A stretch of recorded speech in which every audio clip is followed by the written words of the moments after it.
Kita kembali lagi dalam segmen Tanya Jawab COVID-19. Saudara, kali ini kami akan kembali lagi menjawab pertanyaan Anda seputar virus corona dan COVID-19.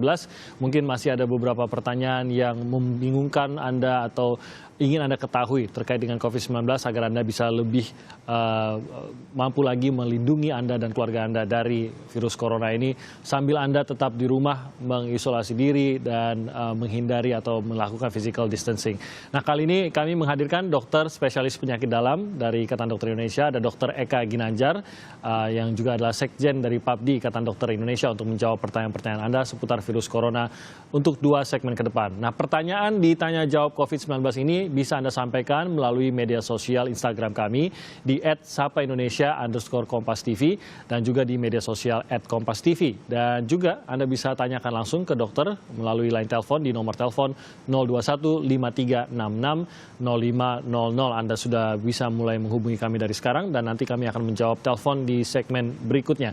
Kita langsung saja berbicara dengan Dr. Eka. Selamat pagi, Dok. Pagi, Mas. Terima kasih sudah hadir di Tanya Jawab COVID-19 di Sapa Indonesia pagi kali ini. Sebelum saya ke pertanyaan dari netizen atau dari media sosial, saya ingin menanyakan satu hal yang akhir-akhir ini paling tidak 2 hari terakhir, 2-3 hari terakhir menjadi polemik di tengah masyarakat. Ya. Terkait dengan penanganan jenazah dan COVID-19 ini sendiri, khususnya untuk korban meninggal positif COVID-19. Ini kan akhirnya ada penolakan dari masyarakat untuk dimakamkan di lokasi mereka, ada pemaksaan dari keluarga untuk membawa jenazah yang entah PDP, entah itu terkonfirmasi COVID-19.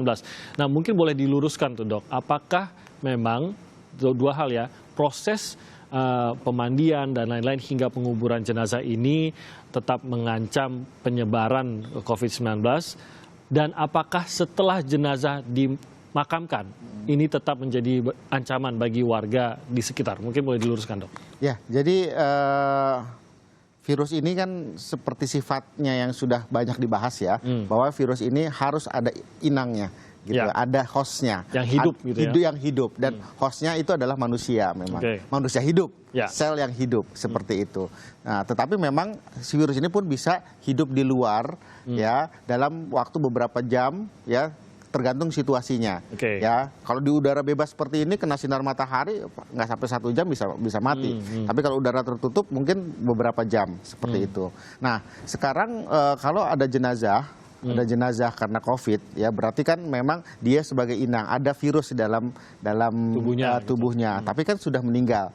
Ya artinya selnya tubuh manusia tersebut sudah mati. Jadi si virus ini tidak bisa bertahan lama di tubuh yang mati. Tubuh itu. Tapi pada saat baru meninggal begitu, ini virus masih ada dalam tubuh itu, ya? Masih hidup. Masih gitu. ada, karena tadi dia bisa hidup di benda mati dalam beberapa jam, gitu ya.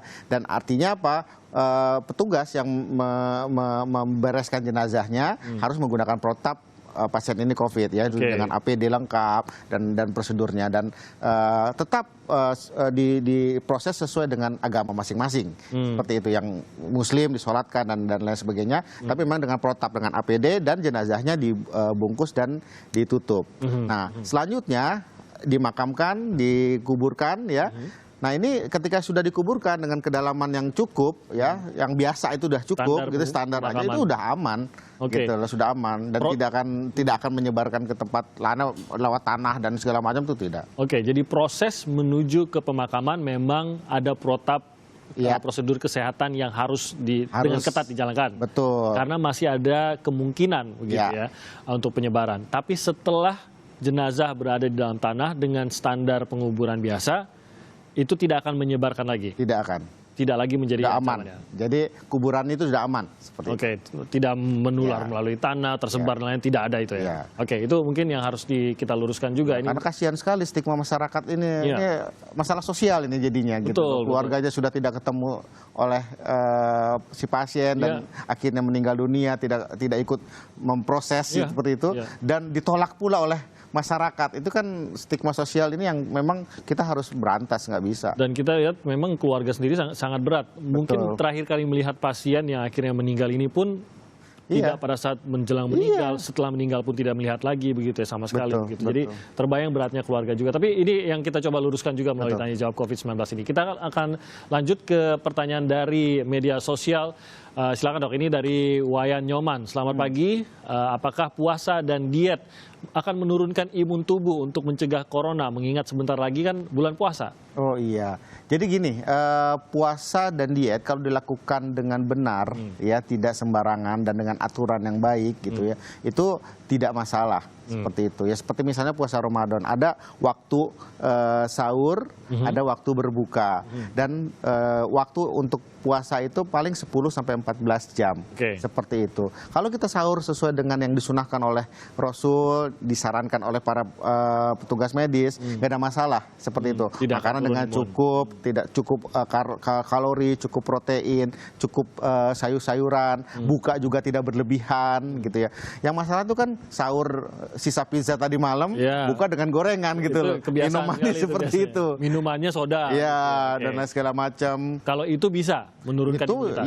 Ya balik lagi dengan kondisi tubuh yang kekurangan suplai makanan yang bergizi. Oke, jadi itu. Kita harus lebih tepat memilih makanan sesuai dengan kebutuhan gizi kita. Itu aja sebenarnya dok ya. Tidak menurunkan imunitas selama sesuai dengan yang disarankan. Kita ke pertanyaan berikutnya dari @job_EI ini.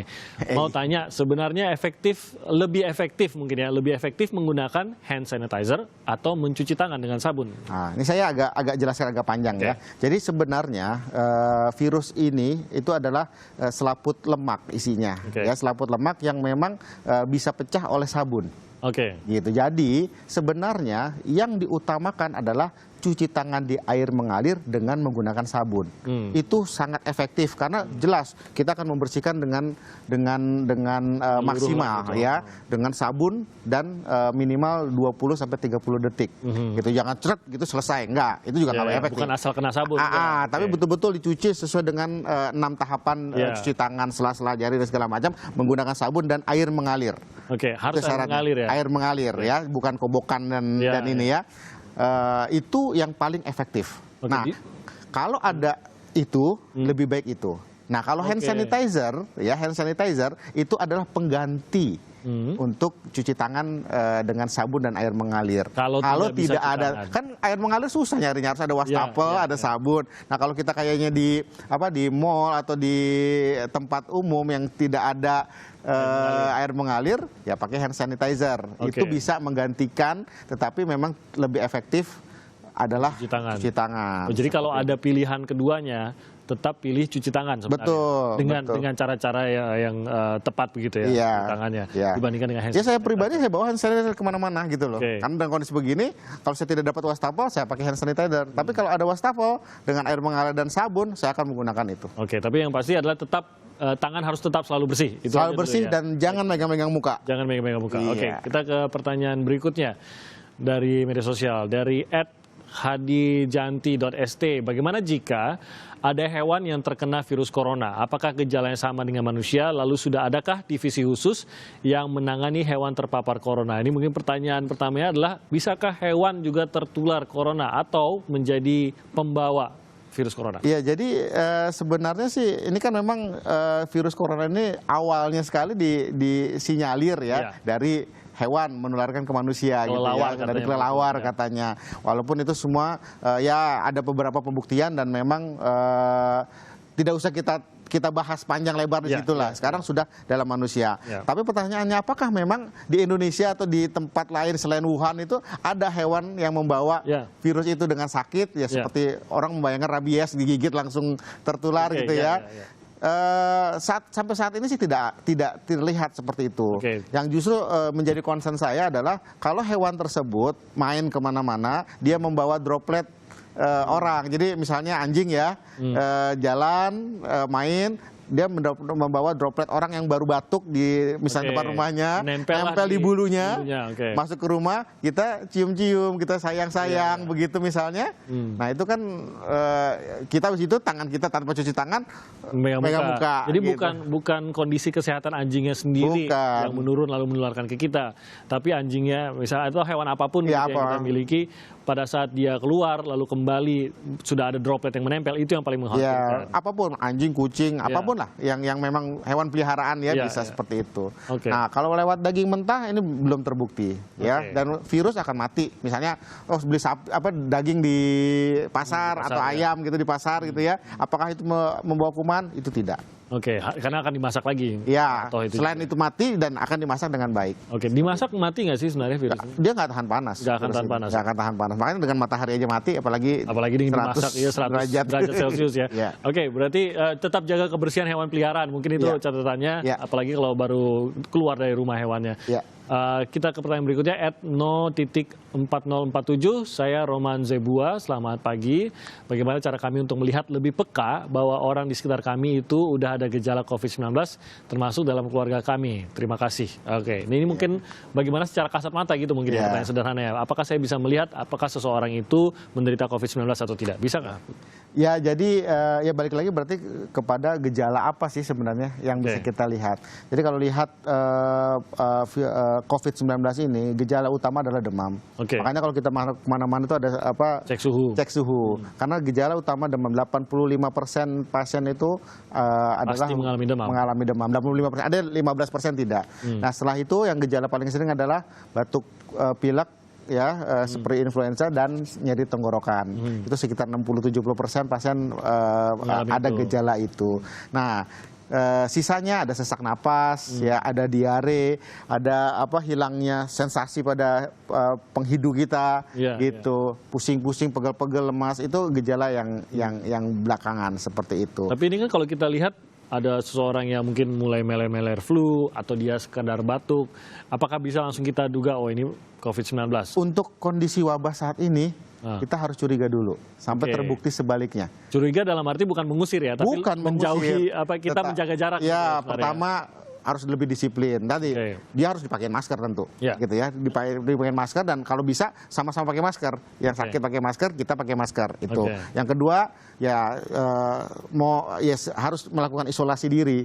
Artinya kalau di rumah itu ada 5 orang, ya si yang batuk pilek ini jangan deket-deket yang lain dulu gitu loh. Tidur sendiri dulu dan lain segala macam sampai gejalanya hilang. Atau kalau memang curigaannya kuat COVID, ya segera lakukan pemeriksaan. Kalau memang susah melakukan pemeriksaan tapi gejala cuma ringan seperti itu, mungkin isolasi diri tapi selama 14 hari seperti itu. Nah, terkait dengan masker itu tadi, sekarang kan juga mulai rame itu bagaimana semua pakai masker, dan sekarang dikatakan bahwa masker kain pun tidak apa-apa. Dulu kan kita tahunya harus surgical mask seperti yang dokter bawa seperti ini. Tapi sekarang dikatakan kalau tidak ada pakai masker kain pun tidak apa. Nah, kalau dari dokter bagaimana sarannya? Jadi ini poin penting ya, poin penting sekali Mas, perlu dibahas dan masyarakat harus tahu bahwa penularan adalah melalui droplet, yaitu dari saya ngomong nih, kita ada keluar muncratan ya dari ingus ya, dari cairan mata. Ini transfer ke orang lain. Transfer seperti apa? Kita droplet, orang lain nyentuh droplet saya juga megang mulut dan segala macam. Nah, ini akan sangat jauh dikurangi kalau saya pakai masker. Makanya saya kemana-mana bawa masker nih, ya masker.